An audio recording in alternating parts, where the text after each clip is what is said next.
Mga kapamilya sa pool sa CCTV ang panguhold ng isang lalaki sa isang Indian national dito po sa Bagong Silang Barangay San Juan, Cainta, Rizal.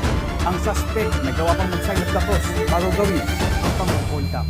Sa video makikita ang isang lalaki na nakatayo sa eskinita na mistulang nag-aabang. Nag-sign of the cross pa ang lalaki. Kapansin-pansin din ang hawak ng kutsilyo ang lalaki. Isa palang hold-upper. Maya-maya may sinenyasan na siya at nagtago sa gilid. Doon na dumating ang kanyang target na Indian national na naniningil ng utang sa lugar. Ayun talaga ang pakay. Talagang pakay. Nabangan mo sa eskinita na walang nagsabi tao. Walang nagawa ang Indian national kung hindi paubaya ang daladalang 5,000 pesos. Naglakad naman papalayo ang suspect parang walang nangyari. Kapag alaman ng Bagong Silang Neighborhood Association na residente nila ang suspect, kaya agad lang pinuntahan ang bahay pero wala silang nadatnan. Aray ko!